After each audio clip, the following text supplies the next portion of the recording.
अच्छा मैडम, ये बताइए कि आपके हस्बैंड क्या करते हैं? सर हमारे हस्बैंड फौज में हैं, आईटीबीपी में जॉब करते हैं। तो कितना इन्वेस्टमेंट शुरुआत में आप किए थे? 2,35,000 रुपया लगाए हुए हैं पूरा शेड में और ये दाना पानी का बर्तन में। और वैसे में हम तो जमीन खरीद कर फिर फार्म बनाना चाहें तो कुछ पैसा का कमी आ गया था, तो 2 लाख के जेवर था मेरे पास, तो उसको हम गिरवी रखे तो हमको 1.5 लाख रुपया मिला था। तो 1.5 लाख रुपया लगा के पूरा फार्म हम अपना कंप्लीट किए। दोस्तों नमस्कार, मैं विकास कुमार सिंह एक बार फिर आप सभी का स्वागत करता हूं मंथन एक नई सोच के एक नए एपिसोड में। दोस्तों आज मैं मौजूद हूं बिहार के आरा जिले में। बिहार के आरा जिले में हमारे साथ एक महिला है जिनसे हम बातचीत करेंगे। ये पोल्ट्री फार्म बहुत बेहतरीन तरीके से चला रही हैं, साथ साथ यहाँ पे अजोला की खेती भी करती हैं और उसके साथ पोल्ट्री फार्म में ये काफ़ी फीड कॉस्ट कम खर्च में ये अपने फार्म को चला रही है। मैडम बहुत बहुत स्वागत है आपका हमारे चैनल में। हमारे दर्शकों को एक छोटा सा परिचय पहले दे दीजिए। सर आपको भी बहुत बहुत स्वागत है हमारे फार्म पे जी। और मेरा नाम है पूजा सिंह। आरा से 10 किलोमीटर पड़ता है हरिगांव। जी जी। हरिगांव में मेरा गांव है और फार्म भी है, जगदीशपुर ब्लॉक पड़ता है मेरा। अच्छा, ये फार्म का शुरुआत कब किए थे मैडम?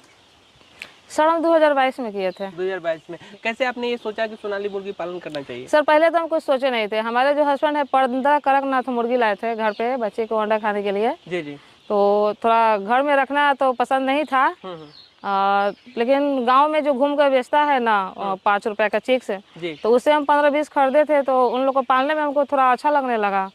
और मार्केटिंग का तो पता नहीं था, लेकिन फिर भी उसको जब हम बेचे तो 250 रुपये एक पीस बेचे थे।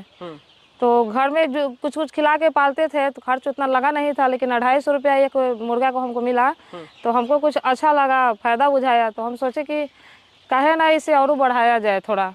तो ऐसे करते करते हम 50-60 किए जी। और 50-60 करके उसको होली का समय था तो उसको सेल आउट किए।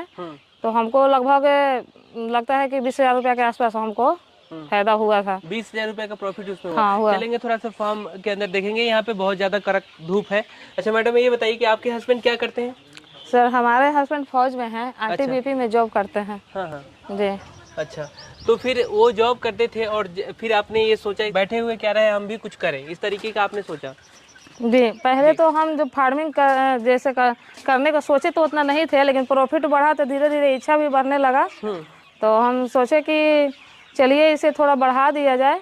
तो पहले तो हम अपने घर के जो हाथे हैं तो अपने घर के हाथे में करते थे, जाली उली लगा के सेट लगा कर। और वहाँ हमको अच्छा खासा फायदा बुझाया। तो हमारे पास अभी अपना ज़मीन नज़दीक में नहीं था, तो हम अपने घर के छत पे सेटअप बनवाए 500 कैपेसिटी का जी। और वहाँ हम मुर्गियों का पालन पोषण करते थे। एक दो लॉट निकाले। तो हम अपने हस्बैंड से बोले कि सुनिए ना, बैठकर हम क्या करेंगे, और बैठे बैठे मन ना लगता है, बच्चे से तो पढ़ने चला जाता है, हम बैठे बैठे बोर हो जाते हैं जी। तो इससे अच्छा है कि हम अपना कुछ काम कर ले, हर दिन टाइम पास भी हो जाएगा, कुछ पैसा भी हमें मिल जाएगा जी। तो ये देख रहे हैं कि 4 कट्ठा का प्लॉट है पूरा। और हमारे हस्बैंड जमीन खरीद के देख रहे हैं, अभी हम सेट चला रहे हैं। अच्छा, तो कितना इन्वेस्टमेंट शुरुआत में आप किए थे इसमें? फर्स्ट में तो सर इसमें हम क्या बोलता है 2,35,000 रुपया लगाए हुए हैं पूरा शेड में और ये दाना पानी का बर्तन में। 2,35,000 रुपए में ये पूरा फार्म बन करके रेडी हो गया जी। और इसमें जो भी ये बर्तन वगैरह है ये सारा इसमें 2,35,000 में हो गया जी। तो हमारे इसके बाद भी वो फार्म दिख रहा है जी। तो उसे जब फार्म हम बनवाना चाह रहे थे जी, तो हमारे पास कुछ पैसा का कमी आ गया था। जैसे कि हर घर में कभी न कभी कोई प्रॉब्लम होता है। बिल्कुल बिल्कुल। और वैसे में हम तो जमीन खरीद कर फिर फार्म बनाना चाहें तो कुछ पैसा का कमी आ गया था। तो रिलेशन में जानवे करते हैं कि पैसा लीजिएगा तो टाइम पर नहीं दीजिएगा तो कुछ अलग ही माहौल हो जाता है। तो मेरे पास कुछ जेवर उवर था, 2 लाख के जेवर था मेरे पास। तो उसको हम गिरवी रखे तो हमको 1.5 लाख रुपया मिला था। तो 1.5 लाख रुपया लगा के पूरा फार्म हम अपना कंप्लीट किए। जेवर गिरवी रख करके फिर आप शुरुआत की? सिर्फ मंगलसूत्र छोड़े थे ये वाला और एक ये अंगूठी, बाकी सारा गहना हम अपना रख दिए थे। तो रखे और रख के हम अपना फार्मिंग स्टार्ट किए। तो एक लॉट तो हम निकाले 500 पीस फर्स्ट बार। तो निकाले तो उसमें तो उतना पैसा मेरा मुनाफा नहीं हो पाया, काहे कि इसमें पूंजी भी तो लगा हुआ था जी जी। और हमको 1.5 लाख रुपया चाहिए था। हम डाले दोबारा 1500 डाले तो उसमें जो भी मेरा फायदा हुआ उसे अपना गहना छुड़ा ले। हुआ 1500 में लगभग हमको 1,70,000 के आसपास हुआ था। 1,70,000 के आसपास प्रॉफिट हुआ। कैपेसिटी कितना है इसमें, बर्ड कितने आ सकते हैं? ऐसे तो इसमें हम 1700 बर्ड का कैपेसिटी है, लेकिन इसमें हम 2000 डाल सकते हैं आराम से। 2000 इस वाले फॉर्म में? जी। अच्छा, वो मैंने टोटल मिलाकर के कितना होगा? टोटल मिलाकर मेरा 3,3500 के आसपास है। 3,3500 का बर्ड का कैपेसिटी है टोटल यहाँ पे। अच्छा, तो ये थोड़ा सा हम समझना चाहेंगे, जैसे एक बर्ड को अगर 1 kg का तैयार कर लिए तो उसको फिर आप थोक रेट में क्या रेट में बेचेंगे और खुदरा में क्या रेट में बेचेंगे? सर खुदरा तो मेरा अपना मन है, खुदरा में 300 का ही बेचते हैं, 300 400 को ही बेचते हैं, 420 का ही बेचते हैं। जी जी। लेकिन थोक में अगर लेके चला जाए, जैसे कि मेरे पास जितना है उतना हम सेल आउट करना चाहें जी, तो ज्यादा से ज्यादा हमको रेट मिलेगा तो 210 का मिलेगा, ऐसे ज्यादा नहीं। 200 का? जी। अच्छा, खुदरा में जो बता रहे हैं तो खुदरा में हम ऐसे कटिंग करने वाला लोग ले जाते हैं जी जी। तो 240 मेल फीमेल मिलाकर 240, 250, 260 तक बेचते हैं। अगर सिर्फ मेल ले गया तो 290, 280 के बेचते हैं। अच्छा, क्या कॉस्टिंग आता है, खर्च एक बर्ड को तैयार करने में 1 kg तक का? 1 kg करने तक 130 से 35 रुपया का खर्च आता है, जिसमें मेरा चिक्स का पैसा होता है रेट, जैसे कि 20 रुपया 25 रुपया ऐसा करके आता है। तो चिक्स का पैसा होगा, दाना का पैसा होगा, दवा का होगा, ब्रीडिंग सारा लेके। इसके अपेक्षा अगर बॉयलर करते तो उसमें ज्यादा फायदा देखने को मिलता है या फिर इसमें आपको दिख रहा है, क्या कुछ आपको लगता सर है? बॉयलर के तो हम अभी किए नहीं है, और भी दूसरा मुर्गियों का कई सारे नस्ल हैं, फिर इसमें आप सोनाली पर ही इतना फोकस क्यों किए? सर बॉयलर अभी तक तो हम किए नहीं हैं, और जहाँ तक हमें सुनने को मिलता है कि बॉयलर जो है उसको डेली दवा और बहुत सा मेहनत करना पड़ता है जी। और दूसरे में उसमें एक को बीमारी आएगा ना तो पूरा मरने लगता है सब।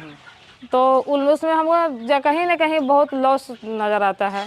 और इसमें है कि इसमें बीमारी ऐसा आता नहीं है कुछ, अगर इन लोग अपने आप को माहौल में ढाल लेता है, गर्मी हो, बरसात हो, ठंडा हो, चाहे जो भी हो, तो इसमें हमें उतना अब मेहनत भी नहीं है। सुबह में दाना डालिए, शाम के डालिए, बाकी भर दिन आप फ्री रहिए, कहीं रहिए, कोई प्रॉब्लम नहीं है। जैसे कि आप देख सकते हैं कि हमारे फार्म में सारे मुर्गे स्वस्थ है। अच्छा मैडम, उधर कड़कनाथ भी कुछ संख्या में आप रखी हुई हैं? जी हाँ, 25-30 पीस है, 25-30 है। 25-30 पीस है। और ये सोनाली ये जो बर्ड है ये कितना होगा? ये सर अभी 800-900 के आसपास है, था तो 1600, लेकिन और सेल आउट कर दिए, अभी इसका सेलिंग चालू है। जी। अच्छा, ये कितने वजन की होंगी? 450 से 500 ग्राम के आसपास है। 450 से 500 ग्राम की है। अच्छा, उस वाले फॉर्म में कितने बर्ड होंगे? उसमें 2000 पीस है और 150 ग्राम से लेकर 250 ग्राम के आसपास है। तो अब ये थोड़ा सा हम समझना चाहेंगे कि ओवरऑल इसमें इस फार्म से आप सालाना कितना इनकम कर लेती होंगी? हम 2-2.5 लाख रुपया कमा लेते हैं। 2-2.5 लाख साल का? जी। अच्छा, अभी दो सालों से आप कर रही हैं तो लगभग 4-5 लाख रुपए के आसपास इनकम आपका इसमें हो गया है। हम तो पहले जैसे कि बोले कि अपना घर पे करते थे, तो घर पे का तो अलग प्रॉफिट था, लेकिन यहाँ पर हमको जो प्रॉफिट हुआ उसको बताए हैं। जैसे कि 2 लाख के आसपास कमा लिए हैं यहाँ हम। अच्छा, और एक बात और आपको बताएंगे कि जब हम फार्म अपना स्टार्ट किए थे तो डब्बा में पानी लगाते थे, क्योंकि उस समय थोड़ा पैसा का प्रॉब्लम था। लेकिन इसमें वर्ड डालकर और सेल आउट किए तो अब देख रहे हैं कि सगड़ी ऑटोमेटिक पूरा फार्म में ड्रिंकर लगा हुआ है, बाहर में टंकी लगा हुआ है। तो ये सब फार्म के पैसा से ही हम अपना किए हैं, कमा करके इसी में लगाए हैं। बहुत सारे ऐसे देश में बेरोजगार महिलाएं हैं जो इस क्षेत्र में कुछ करना चाहती होंगी, कुछ करना चाहती होंगी और भी दूसरे क्षेत्र में करना चाहती होंगी। अगर कहीं पे कुछ करना चाहती होंगी तो बिल्कुल कर सकते हैं। सरकार के द्वारा भी कई सारे जगह पे जो है ट्रेनिंग योजनाएं, संस्थाएं चलाई जा रही हैं, जिससे लोग वहाँ पे जानकारी लेकर के अच्छे तरीके से कर सकते हैं। जो लोग सोच रहे होंगे घर में बैठे हुए कि कुछ करें तो बिल्कुल निसंकोच कर सकते हैं। अच्छा मैडम, ये बताइए कि फीड कॉस्ट आप कैसे कम कर रही हैं? हमारे जो किसान भाई हैं वो किस तरीके से फीड कॉस्ट कम कर सकते हैं? इसके हरा चारा के बारे में आप कुछ बता रही थी, उसके बारे में बताइए। फीड कॉस्ट कम करने के लिए तो बहुत सा तरीका है जी। इसे आप सबसे पहले तो जो अजोला घास होता है जो आप वहाँ पे लगाए, जो वहाँ पे हम लगाए हुए हैं गड्ढा में, उसे आप चाहे तो तिरपाल पे भी लगा सकते हैं गोबर मिट्टी डालकर जी। और जैसे कि गर्मी का मौसम है तो गर्मी के मौसम में जो तिरपाल पे हम लगाते हैं तो पानी धीप जाता है, तो पानी न धीपने के लिए ग्रीन जो नेट आता है उसे आप कवर कर सकते हैं और तो अच्छा खासा ग्रोथ होगा। तो अजोला जो है, अजोला खिलाने से इन लोग को बहुत तेजी से ग्रोथ बढ़ता है और उसमें 35% प्रोटीन मिलता है इन लोग को। अजोला के अलावा हरा चारा में और कुछ और है क्या जी जिसको दे सकते हैं इसमें? जी, जैसे कि बरसिंगा घास है तो बरसिंगा घास आप खिला सकते हैं। ये जो गाय भैंस को खिलाया जाता है, मसूड़िया जो काट कर, जी। तो उसे भी आप बारीक कर खिला सकते हैं। उसके अलावा इसे पालक दे सकते हैं, गोभी पत्ता, गोभी, अगर आपके आसपास में या बाजार में मार्केट है तो वहाँ वेस्ट सब्जियां मिलता है, तो आप वो सब देख, यानी कि हर चीज़ आप इसे खिला सकते हैं। जैसे कि मान लीजिए एक तरह से तो सुबह में 10 किलो और शाम में 10 केजी दाना हम खिलाते हैं अपने मुर्गियों को, 2 टाइम में 20 केजी। तो सुबह में तो हम इन लोग को खिला देंगे 10 केजी, लेकिन शाम को बचा 10 केजी दाना, तो शाम को इसे दाना न देकर हरा चारा देंगे। 3 बजे से इसको 4 बजे तक हरा चारा खिलाइए, 5 बजे तक। और 5 बजे के बाद में इन लोग को जो 10 केजी दाना बच रहा है, तो इसमें से 4 से 5 केजी ही दाना में सबको थोड़ा थोड़ा देना है। तो इसे करके आपको 4 से 5 केजी दाना का बचत होगा जी। इस वाले फार्म का जो लंबाई चौड़ाई है थोड़ा सा हमारे दर्शकों को बताएं। इसका लंबाई चौड़ाई है 90 बाई 20 का है। 90 फीट लंबाई है। हाँ। और 20 फीट ये चौड़ाई है। अच्छा, इस फार्म को बनाने में टोटल आप बताई थी 2,35,000 रुपया लगा था। 2,35,000 रुपए इस फार्म को बनाने में लग चुका है ना जी। अच्छा, तो मैडम ये बताइए कि ये जो आप साइड में जाली दे दिए हैं जिससे पूरा हवा आते रहे फार्म में आपके, है ना जी। इस तरीके से मुर्गियों का फार्म बनाया है। और ये इसका हाइट कितना है? ऊपर में नीचे 3 ईंटा, ये कितने हाइट होगी? लगभग 1.5 फीट के आसपास। 1.5 फीट ये हाइट है जमीन से, है ना। तो चलेंगे उस वाले फार्म में भी थोड़ा सा देखेंगे। ऑटोमेटिक ड्रिंकर वगैरह सारा चीज यहाँ पे सेट है। और मैडम इसमें से अभी कुछ सेल भी कर रही है मुर्गियाँ, है ना जी। इसमें से हम 800 सेल आउट कर दिए और अभी सेलिंग चालू है, डेली सेल कर रहे हैं 200-250। जी जी। अच्छा, कितने लंबाई चौड़ाई है इसके? 40 बाई 20 का है। इसमें कितने बर्ड आ सकते हैं टोटल? ये तो 1000 कैपेसिटी का फार्म है। 1000 कैपेसिटी, लेकिन इसको हम अगर डालना चाहें तो 1200 डाल सकते हैं। जैसे कि अभी देख रहे हैं इसमें हम बांस बांधे हुए हैं, तो इस तरह के मचान बनाकर इसमें 1200-1300 डाल सकते हैं हम, और केजी तक कर सकते हैं। अभी इसमें 2000 डाला हुआ है। तो अच्छा, ये बांस वगैरह आप लगाए हुए जिससे ये जो ऊपर में चढ़ जाती होंगी तो ये जगह कुछ बचे? हाँ, जगह कुछ बचे जी बाकी मुर्गियों के लिए। इसको एक बिता छोड़कर और छोड़ कर इसे आप बीट सकते हैं, जाली टाइप को बना सकते हैं। तो ऐसे भी सोनाली को जो है ऊंचा पे बैठना उड़ना बहुत ज्यादा पसंद है, तो इस आप पूरा फॉर्म में बीट सकते हैं, बीट कर अपना ज्यादा से ज्यादा ब्रीड डाल सकते हैं। अच्छा मैडम, ये बताइए थोड़ा सा हमारे दर्शकों को कि जैसे अगर ये बर्ड जो अभी आपके पास है 250-200 ग्राम के है, तो ये अभी ही सेल करना आप चालू कर देंगे या फिर कितने दिनों बाद ये चालू करेंगे सेल करना? इसमें से इसे हम अभी सेल करना चालू कर देंगे। अभी सेल करना चालू जैसे कि देख रहे हैं इसमें कोई 300 ग्राम का भी है, 250 ग्राम का भी है और 200 ग्राम के भी है। तो जितना 250 से 300 ग्राम का है तो इसे हम सेलिंग चालू कर देंगे अब 2-4-5 दिन में। अच्छा, 1 केजी तक का वो जो वजन आप उस वाले में आप जो बोल रही थी कि 1 केजी का हमारा जो बर्ड होता है 1 केजी होता है जो भी तैयार करते हैं, ऐसे 4 पीस मिला करके करें या फिर एक बर्ड का 1 केजी मान के चले तो 210 रुपए में थोक रेट में आप बेचते हैं। ज्यादा से ज्यादा 1 केजी तैयार करने में आपको कितना खर्च लग जाता है एक बर्ड? 1 केजी करने में मेरा 130 से 35 रुपए लग जाता है। 130 से 35 रुपए लग जाता है, जिससे आपका लगभग 70 रुपए के आसपास का आपका कमाई हो जाता है जी 1 केजी पे जी। अच्छा, तो 3000 बर्ड है तो इसमें कितने लगभग आ जाते होंगे? अच्छे खासे आ जाते होंगे जी, अच्छा खासा। मोटिलिटी वगैरह भी कुछ देखने को मिलता? मोटिलिटी सब मतलब जितना मेरा मोटिलिटी हुआ ना तो उस सब को हम खर्च पे जोड़ते हैं, मतलब उस सब को जोड़ते हैं खर्च में। जैसे कि मान लीजिए कि 20 रुपए के हिसाब से हम बच्चा लाए जी, तो मेरा 10 गो बच्चा मर गया तो मेरा जितना भी लॉस गया उतना सब खर्च में जोड़ेंगे, छोड़ना नहीं है, जोड़ना है। क्या कि जो मर गया तो उसका मेरा पैसा चल गया तो वो पैसा कैसे आएगा? इसी में से आएगा जी। बिल्कुल हाँ। अच्छा, इन सभी को खास तौर पे क्या क्या बीमारी देखने को मिलता है? जैसे मुर्गी पालन में किन किन चीजों पर ध्यान देने का जरूरत है किसान भाइयों को, ये थोड़ा समझाइए। आप क्या क्या करती हैं? ज्यादा करके जल्दी आने वाला बीमारी इन लोग में कोराइजा और सीआरडी है। जैसे कि अभी देखिए तो मौसम बहुत गर्म है, बहुत गर्मी, बहुत धूप कर रहा है और रात में 9 बजे के बाद देखिए तो मौसम ठंडा करने लग रहा है। ठंडा गर्म की वजह से कहीं न कहीं हम लोग को भी, इंसान को भी सर्द गर्म हो जाता है, सर्दी जुकाम हो जाता है। तो उसी तरह से इन लोग को भी सर्दी जुकाम होता है। तो इन लोग को तो हम दवा नहीं देते हैं, जो भी देते हैं मतलब घरेलू नुस्खा, किचन के सामान से ही देते हैं दवा। घरेलू नुस्खा में क्या करती हैं ये थोड़ा जानना जरूरी होगा। बहुत सारे महिलाएं भी देख रही होंगी देश में अलग अलग जगह से इस वीडियो को, तो उनको जानना जरूरी होगा। कोई छोटे स्तर से 100 कर रही है, कोई 50 कर रही है, अलग अलग जगह से सारे लोग देख रहे हैं इस वीडियो को। कोई 500 कर रही होंगी, कोई उसी में 5000 करने वाले भी होंगे। तो उनको थोड़ा सा बताइए कि किस तरीके से घरेलू उपचार से कर सकते हैं, क्या कुछ नुस्खा है उसका थोड़ा बताइए जी। जो 500 वर्ड का हम मतलब मेडिसिन बताते हैं जो घरेली है, जैसे कि मान लीजिए मेरे पास कौन सी बीमारी होने पे? जैसे कि सीआरडी हुआ, कोराजा हुआ, तो और मेरे पास 500 बड़ है। तो 500 बड़ है तो इसमें से 100 ग्राम अदरक, 50 ग्राम अजवाइन, 30 काली मिर्च, 30 लवंग, 100 ग्राम क्या बोलता है लहसुन, 50 ग्राम हल्दी पाउडर, इस सब को इकट्ठा करके हम खल में कूट लेंगे। जो कूटने वाला आता है अच्छा, उसमें कूट लेंगे अच्छे तरह से। कूटने के बाद मसाला पीसने वाला मिक्सर में भी उसको पीस लेंगे। ओखल बोला जाता है गाँव में, हाँ उखल, गाँव में उखल। मसाला पीसने मिक्सर मशीन में उसको पीस लेंगे। ठीक है, मसाले के तरह एकदम बिल्कुल महीन पीस लेना है।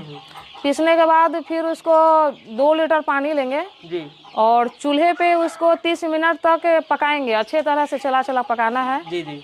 और जब वो अच्छे तरह से पक जाता है तो उसमें 500 ग्राम गुड़ डालेंगे हम। 500 ग्राम गुड़ डालेंगे। हाँ, गुड़ डालकर 10 मिनट तक मीडियम आंच पे उसको भी पकाएंगे। जी जी।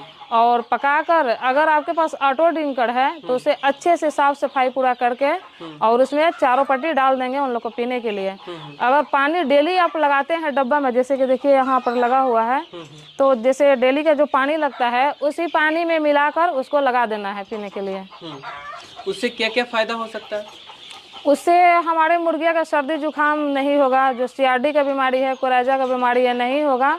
और हमारे मुर्गियों में जो ह्यूमिडिटी पावर है वो अच्छा रहेगा, हमेशा वो बेहतर रहेगा। अच्छा, जैसे ये तो आप सेट बनाई हुई है, तो अभी तो जैसे टेम्परेचर है लगभग 40 डिग्री 42 डिग्री टेम्परेचर देखने को मिल रहा है, 45 डिग्री तक टेम्परेचर हो जा रहा है, तो इससे हीट होने से कोई समस्या नहीं देखने को मिलेगा क्या इसमें?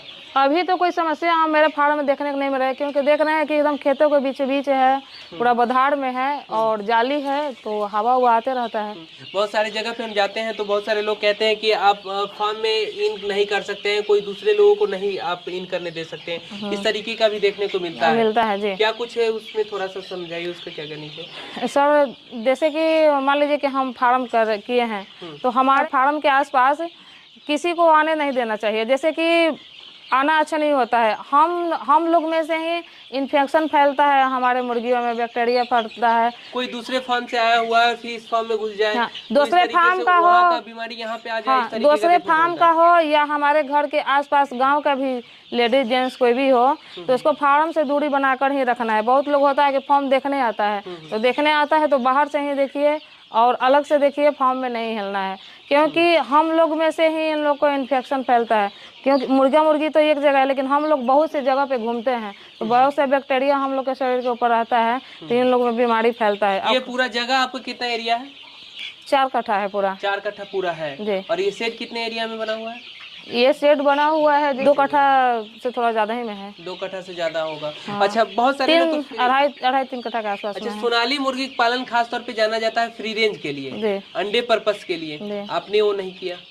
अंडा पर्पस के लिए तो हम किए थे, लेकिन अभी मेरे पास नहीं है, सब सेल आउट कर दिए हम। लेकिन अंडे पर्पस पे करना हर समय अच्छा नहीं है, नुकसान भी हो सकता है। जैसे कि बहुत लोग को जानकारी नहीं होता है कि हमें अंडे के लिए चिक्स कब डालना है या कब नहीं डालना है, और उसके वजह से वो बहुत घाटे में जाते हैं, बहुत लॉस में चले जाते हैं। तो हम उन लोग से कहना चाहेंगे कि अगर फार्मिंग करना चाहते हैं तो पहले 2-4 फार्मर से आप संपर्क करिए, बात करिए, समझ लीजिए क्या घाटा है, क्या फायदा है, क्या है कि हर कोई सही एक दो से जानिएगा तो हर कोई सही नहीं बताता है। सीधे आपका मतलब पैसा अकाउंट दिखाएगा कि देखो मेरे अकाउंट में बेच के इतना पैसा आया है, लेकिन वो पैसा कैसे आया है वो नहीं आपको समझाएगा। तो पहले आप जानने की कोशिश करिए कि कैसे बेच रहा है, कैसे खरीद रहा है, कैसे पाल रहा है, कैसे मार्केटिंग कर रहा है, उसके बाद ही आप कीजिए। चलिए मैडम, बहुत बहुत शुक्रिया, बहुत अच्छे तरीके से हमारे दर्शकों को जानकारी दी, इसके लिए तहे दिल से धन्यवाद। ये वीडियो कैसी लगी हमारे कमेंट बॉक्स में जरूर बताइएगा। इसी तरीके से गांव-गांव जा करके हम किसानों से मिलते हैं और सही जो सटीक जानकारी होती है उसको जुटाने का प्रयास करते हैं, आप सभी तक पहुँचाने का प्रयास करते हैं। चैनल पर नए तो चैनल को सब्सक्राइब कर लीजिएगा। फिर किसी और वीडियो में मिलेंगे। नमस्कार।